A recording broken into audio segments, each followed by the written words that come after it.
திரு நந்தகுமார் அவர்கள். சார் வணக்கம். வணக்கம் மேடம். நந்தகுமார் சார், உங்களிடமிருந்து தான் இன்றைய விவாதம் தொடங்குகிறது. திராவிட முன்னேற்றக் கழகம் திமுக கட்சிக்கு புதிய இளைஞர்கள் உறுப்பினர் சேர்க்கை தொடர்பான கூட்டம் நடைபெற்றது. அதில் அமைச்சர் தாமு அன்பரசன் பேசிய அந்த கருத்துக்கள், அந்த பேச்சானது தான் இன்றைய விவாதத்திற்கு தலைப்பாக மாறியிருக்கிறது. புதிய ரத்தம் வர வேண்டும், அதுவும் இளைஞர்கள் அதிகமாக வர வேண்டும், 20% இளைஞர்கள் கட்சிக்கு வர வேண்டும். அப்படிப்பட்ட இளைஞர்கள் வந்தால் திமுக இன்னமும் பலம் பெறும். அதிலும் முக்கியமாக அவர் சொன்ன ஒரு கருத்து என்ன அப்படின்னா, நடிகர்கள்லாம் கட்சி ஆரம்பிக்கலாம், ஒன்றும் தவறில்லை. அந்த கட்சி ஆரம்பித்த பிறகு நடிகர்கள் கூட்டத்தை கூட்டலாம், அதில் நிறைய கூட்டமும் வரலாம். ஆனால் அதெல்லாம் ஆட்சி அமைக்கிறதுக்கு ஒரு முக்கியமான காரணியாக மாற முடியாது. திமுக ஒரு பலமான இயக்கம், அந்த இயக்கத்தை அசைத்து பார்க்க முடியாது என்று மிகவும் ஆணித்தரமாக கருத்துக்களை பதிவு செஞ்சிருக்கார். அந்த கருத்துக்களோட பின்னணி என்ன? பின்னணின்னு நான் பார்க்குறது அவங்களுடைய அனுபவங்கள் தான். சமீபத்தில் திமுகவினுடைய மீட்டிங்கெல்லாம் நீங்கள் பார்த்துருப்பீங்க. மீட்டிங் முடித்த உடனே பிரியாணிக்காக சண்டை போட்டது, பிரியாணிக்காக பாஞ்சு பொராண்டி எடுத்து சாப்பிட்டது, அதே மாதிரி மீட்டிங் முடித்த உடனே சேரெல்லாம் தலையில் தூக்கிட்டு போனதெல்லாம் நம்ம பார்த்தோம். அப்போ இன்றைக்கி இருக்கக்கூடிய காலகட்டத்தில் கட்சி கொள்கைக்காக தலைவர்களை தேடி போய் உட்கார்ந்து அவருடைய பேச்சை கேட்டு கருத்தினால் பாதிக்கப்பட்டு வாக்களிக்கக்கூடிய கூட்டம் பெரிய அளவில் இன்றைக்கி குறைஞ்சிருச்சு. இன்றைக்கி ஆகச்சிறந்த அவரே அந்த பேசும்போது சொல்கிறார், நம்ம சந்து பந்துலெல்லாம் கட்சி வச்சுருக்கிறோம், எல்லா இடத்துலையும் அமைப்புகளை வச்சுருக்கோம், நம்ம கட்சியே 10 வருஷம் நடு ரோட்டில் நின்னோம் ஆட்சியை பிடிக்க முடியாமல், இப்போ வரக்கூடிய நடிகர்களெல்லாம் ஒரு கூட்டம் சேர்த்தனால வர முடியுமான்ட்டு அவர் மறைமுகமாக இல்லை, நேரடியாக விஜய் தான். ஏன்னா இன்றைக்கி விஜயை தவிர இன்றைக்கி நம்மளுடைய 2026 களத்தில் வேற யாரும் நடிகர்கள் பெரிய அளவுக்கு இல்லை. சீமான் அவர் கூட நம்ம இன்னைக்கு சீமானை நடிகராக பார்க்க முடியாது. அவர் இன்னைக்கு அரசியல் தலைவராக மாறி இன்னைக்கு பெரிய அளவுக்கு இன்னைக்கு ஒரு அங்கீகரிக்கப்பட்ட கட்சியா மாறி இருக்கார். இன்னைக்கு இருக்கக்கூடிய சூழ்நிலையில போய் நம்ம சீமானை நடிகருங்க கூடிய பிராக்கெட்ல நம்ம இன்னைக்கு போடவே முடியாது. அந்த கட்டத்தை எல்லாம் தாண்டி வந்துட்டார். இப்பயும் கொஞ்சம் நடிக்கிறார், அவ்வளவுதான்.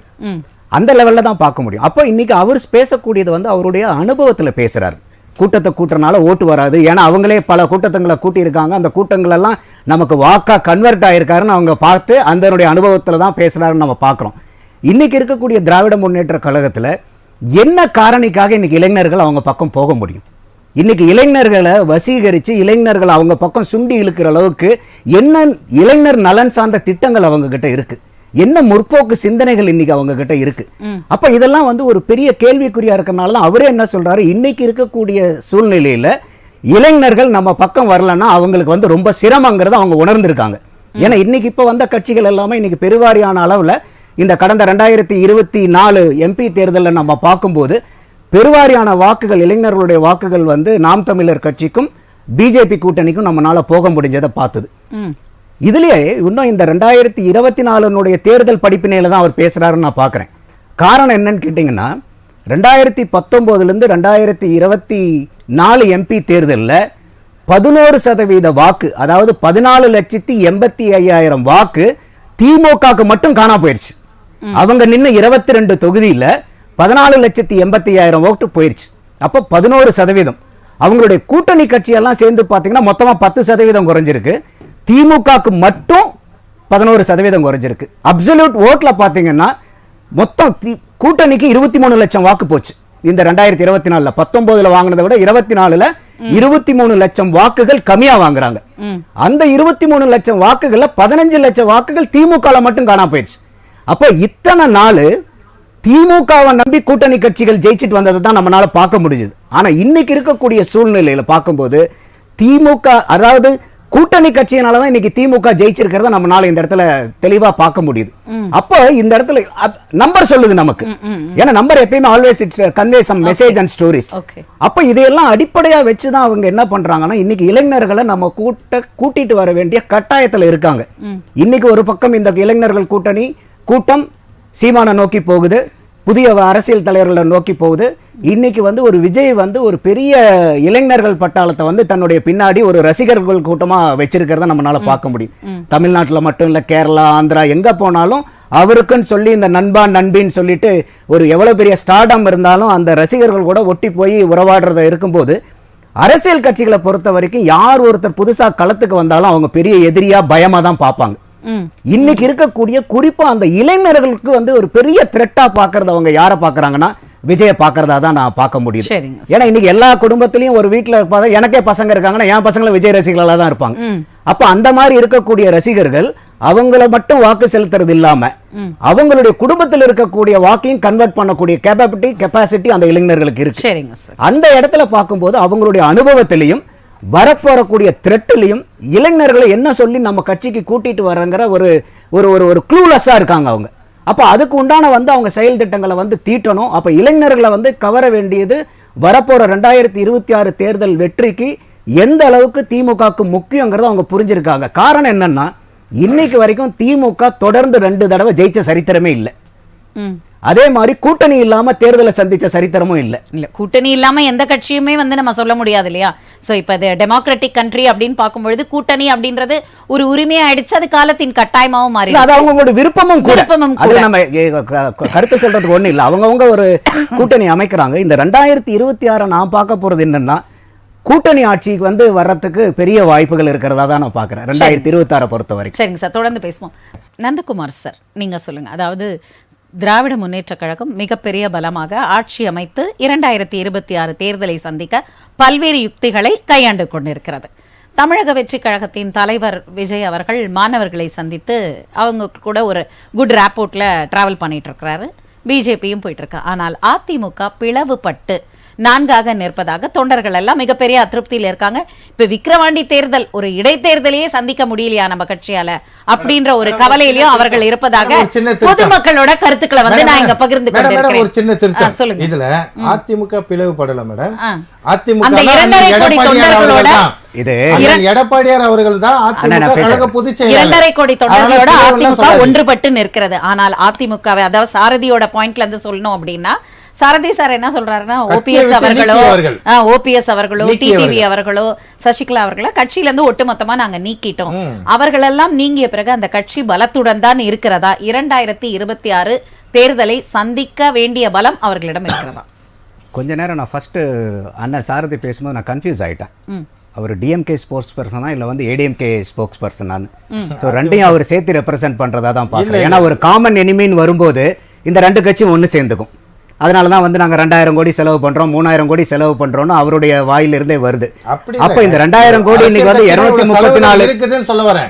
என்ன செலவு என்ன அந்த 3000 பேலன்ஸ் ஷீட்டை நம்ம சீக்கிரம் 3000 கோடி ரூபாய்க்கு என்ன செலவு ஒரு எம்எல்ஏ எலெக்ஷன்ல 234 தொகுதிக்குங்கிறதா என்னுடைய கேள்வி. முடிச்சறேன் நான் நீங்க பேசும்போது கொடுக்கல. முக்கியமா அந்த ஏடிஎம்கேயோட பலம் பத்தி தான் நம்ம தெரிஞ்சுக்கணும். இப்போ இங்க விக்கிரவாண்டின்னு சொன்னீங்க. இதே விக்கிரவாண்டி 2019 பை எலெக்ஷன்ல இதே ஏடிஎம்கே 1,13,766 வாக்கு வாங்குச்சு. அப்ப நீங்க பணத்தை கொடுத்து தான் வாங்குனீங்களா? அப்ப டிஎம்கே இன்னைக்கு பணத்தை கொடுத்து வாங்குறாங்க போது நீங்க நிக்கலன்றீங்க. இதே 2021ல 84,157 வாக்கு போடுறீங்க வாங்குறீங்க நீங்க. அப்போ நீங்க இன்னைக்கு எடப்பாடி அவர்கள் நாங்க தேர்தலுக்கு நாங்க கூட்டணி இந்த இதுல இடைத்தேர்தலில் போட்டி போடலங்கிறனால இந்த 84,000 பேரும் கதவை சாத்திட்டு வீட்டுல உட்காந்துட மாட்டாங்க. அவங்களுக்கு தேர்தல்னா திருவிழா. அவங்க போய் ஓட்டு போடுவாங்க. அப்ப நீங்க இன்னைக்கு எலெக்ஷன்ல நின்னு இருந்தீங்கன்னா அட்லீஸ்ட் உங்களுக்கு கிடைக்க வேண்டிய ஓட்டு உங்களுக்கு கிடைச்சிருக்கும். உண்மை விசுவாசிகள் தான் எலெக்ஷனுக்கே போலியாமங்க சார். யார் சொன்னது அப்படி? சாரதி அவர்கள் சொன்னாரு. எத்தனை பர்சன்டேஜ் போலிங் ஓட் ஆயிருக்காங்க? நாங்க விக்கிரவாண்டில 87% ஓட்டு போல இருக்கு. அப்ப மீதி 13% தான் அதிமுக உடைய ஓட்டாங்க. சட்டமன்றத்திலே 2021 84,000 ஓட்டு. தலைவர் எப்படி நடக்கும் உங்களுக்கு கேள்வி வரும்போது நீங்க பேசுங்க. எப்படி நடக்கும்ன்றதை பதிவு பண்ணாரு. அதான் சொல்றேன். அப்ப 2019 இடைத்தேர்தல்ல நீங்க என்ன பண்ணீங்க? தலைவர் விஜயகாந்த் 2019 இடைத்தேர்தல்ல அதிமுக ஜெயிக்கும்போது நீங்க என்ன பண்ணீங்க? அப்போ நீங்க திமுகவை நோக்கி கையை நீட்டுறதுக்கு உங்களுக்கு என்ன உரிமை இருக்கு? அப்போ என்னுடைய கேள்வி என்ன இருக்குன்னா எந்த 2 கட்சிக்கு என்ன பயம்னா இன்னைக்கு விஜய் வர்றனால என்ன நல்லது நடக்க போதோ இல்லையோ இவங்க 2 பேரும் வாக்காளருக்கு கொடுக்க வேண்டிய காசுனுடைய ரேட் அதிகமாக போகுது. அதுல இவங்க பெரிய பயம், பயங்கரமான பயம். காசை கொடுத்து கொடுத்தே ஓட்டு வாங்கி பழகின கட்சிகள் காசு கொடுக்க வேண்டிய அவசியமே இல்ல. நீங்க 4,000 கோடி செலவு பண்றீங்க. இருக்குதே நந்தகுமார் சார். பதறதுக்கு காரணமே ஒரு கட்சி வரும்போது நாங்க அதிகமா 1000-2000 ஓட்டுக்கு கொடுத்துட்டு இருக்கோம். இன்னைக்கு விஜய் வரனால இது 5000-6000 மாறி பயம் இருக்கு சொல்லுதுல. அப்ப அந்த பயத்தினுடைய வெளிப்பாடா தான் நம்ம இதை நம்மளால பார்க்க முடியல. அப்போ இன்னைக்கு அதிமுக கரிஸ்மாட்டிக் லீடர் அப்படின்றாரு. கரிஸ்மாட்டிக் லீடர்னாவே அர்த்தம் என்ன? எல்லாத்தையும் சுவீகரிச்சு இழுக்கக்கூடிய தலைமை பண்புக்கு பேர் தான் கரிஸ்மாட்டிக் லீடர். இன்னைக்கு அதிமுக 4 பங்கா உடைஞ்சு இருக்கு. ஓபிஎஸ் ஒரு பக்கம், எடப்பாடி ஒரு பக்கம், டிடிவி ஒரு பக்கம், சசிகலா ஒரு பக்கம். அதிமுக ஊரு ரெண்டானா கூட்டாளிக்கு கொண்டாட்டங்கிற மாதிரி நீங்க முதல்ல உங்களுடைய இதை கேளுங்க. இன்னைக்கு நான் கொடுத்த புள்ளிவிவரத்து பிரகாரம் திமுக 2024 தேர்தல்ல 11% வாக்குகள். அதே மாதிரி இந்த கமலஹாசன் ஒரு ஆகச்சிறந்த ஆளுமையும் போய் அங்க போய் சேர்ந்துச்சு ஒரு 15.25 லட்சம் ஓட்டோட. அந்த ஓட்டையும் சேர்த்துனீங்கன்னா இன்னைக்கு திமுக கூட்டணிக்கு ஒரு 31 லட்சம் வாக்கு காணா போச்சு இந்த 2019 இருந்து 2024 வரைக்கும். அப்ப இந்த ஓட்ட பூராமே எங்க போச்சு? உங்களுக்கு வந்திருக்கணுமே. அது அதிமுகக்கு ஏன் வரல? எல்லாமே உடைஞ்சு பிரிஞ்சு இருக்கும் போது இது இன்னைக்கும் திமுக இவ்வளவு பலவீனமாயும் இன்னைக்கு 40க்கு 40 ஜெயிச்சதுக்கு காரணம் அதிமுகவுடைய பலகீனம். மோடியா ராகுல் காந்தியா? நின்னீங்க நின்று வேண்டாமே. வாபஸ் வாங்க மாதிரி வாபஸ் வாங்கி இருக்கலாமே.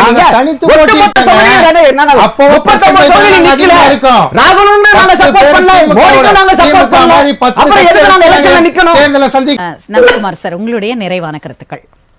இந்த 2024 தேர்தலினுடைய முடிவை வச்சு பார்க்கும்போது இப்ப எல்லாருமே நம்ம சொல்றோம் இரு பெரு திராவிட கட்சிகள்னு. தமிழ்நாட்டுல 57 வருஷம் ஆண்ட கட்சிகள். இந்த இரு பெரு திராவிட கட்சிகளுமே பலகீனமா இருக்கு, பலம் இழந்து இருக்கு. அப்போ இப்ப புதுசா வரக்கூடியவங்க இன்னைக்கு எல்லாருமே கூட்டணியை நம்பி தான் இருக்காங்க. இப்ப விஜயும் வராருனாக்கா இன்னைக்கு வந்த உடனே அவர் வந்து ஒரு பெரிய கடவுளுக்கு ஈக்குவல் நடிகர், அவர் வந்து நின்னாவே 234 தொகுதியும் வந்திருக்கிறதெல்லாம் வந்து அவரை சுத்தி இருக்கிறவங்க வேணா அவருக்கு வந்து அப்படியே சொல்லிட்டு இருக்கலாம். ஆனா இன்னைக்கு ஒரு பலமான கூட்டணியை அமைச்சு ஒரு விஜய் வந்து ஒரு தேர்தலினுடைய வீகத்தை தேர்தலினுடைய யுக்தியை புரிஞ்சுக்காம தன்னுடைய திரை பிம்பத்தை மட்டும் வச்சு வந்து நின்னா ஜெயிச்சிட முடியுமானா இன்னைக்கு இருக்கக்கூடிய களம் அப்படிப்பட்ட களம் இல்ல. 26 தேர்தல் களம். இன்னைக்கு வந்து மக்கள் எல்லாமே கேட்டாங்க கொள்கை என்ன அப்படின்ட்டு. இன்னைக்கு என்னுடைய சார்பில் நான் வைக்கக்கூடிய இன்னொரு கேள்வி என்னன்னா, இன்னைக்கு ஒரு கட்சிக்கு விட இன்னொரு கட்சி இருக்குனாவே அந்த 2 கட்சிகளுக்கும் கொள்கை வேற வேற இருக்கிறனாலதான் ஒரு புது கட்சியே வருது. என்னுடைய கொள்கையும் இன்னொரு கட்சியினுடைய கொள்கையும் ஒரே மாதிரி இருந்துச்சுன்னா நான் கட்சியை ஆரம்பிக்க வேண்டியதில்லை, அந்த கட்சியில போய் சேர்ந்துக்கலாம். அப்போ இன்னைக்கு நம்மளுடைய யதார்த்தமான தேர்தல் கூட்டணி கொள்கை கூட்டணி எல்லாம் போய் இன்னைக்கு வெறும் தேர்தல் கூட்டணி மட்டும்தான் இன்னைக்கு மாறி இருக்கு. அதை வந்து பொதுமக்களும் நம்ம புரிஞ்சுக்கணும். இன்னைக்கு புதுசா வரவர்கிட்ட நம்ம கொள்கை என்ன கோட்பாடு என்னங்கிறதெல்லாம் ரொம்ப வீராவாசமா கேட்கிறோம். இன்னைக்கு இருக்க இதே எஸ்டாப்ளிஷ்டா இருக்கக்கூடிய பார்ட்டி கிட்ட அவங்க கூட்டணி சேரும்போது பொதுமக்களும் இந்த கேள்வி அவங்களை நோக்கி கேட்கணும். புதுசா வரவங்க கிட்ட மட்டும் உங்களுடைய கேள்விகளை வைக்காதீங்க, வைங்க, தப்பு இல்லாது. ஆனா இருக்கக்கூடிய கூட்டணி இன்னைக்கு 7 கட்சி 8 கட்சின்னு சேர்ந்து கூட்டணி வைக்கும் போது அந்த கூட்டணிக்கு இருக்கக்கூடிய கொள்கை எல்லாம் ஒண்ணுன்னா ஏன் 7 கட்சியும் 7 கட்சியா இருக்கு? எல்லாமே சேர்ந்து ஒரு கட்சியா மாறிடலாமே. அப்ப இருக்கக்கூடிய கட்சிகள் வந்து ஒரு கூட்டணியை சேர்த்து ஓட்டு போகும்போது அங்க வந்து கொள்கை கோட்பாடை பத்தி பேசுறது இல்ல. புதுசா வரும்போது அவங்கள கேட்கிறோம். அப்போ புதுசா வைக்கக்கூடிய வரக்கூடிய மக்கள்கிட்ட எந்த அளவுக்கு திடகாத்திரமா உங்களுடைய திராணியோட உங்களுடைய கேள்விகளை வைக்கிறீங்களோ இருக்கக்கூடிய இந்த இருபுறம் திராவிட கட்சிகளும் அவங்க கூட்டணி சேரும் போது எந்த கொள்கை எந்த கோட்பாடு எந்த உடன்பாடோட வைக்கிறாங்கிறத இந்த கேள்வியை பொதுமக்களுக்கு அந்த விழிப்புணர்வு வந்து இந்த கேள்விகளை அடுக்கிட்டே இருந்தோம்னா கண்டிப்பா ஒரு அருமையான ஆட்சி தமிழகத்துக்கு கிடைக்கும். நிறைவான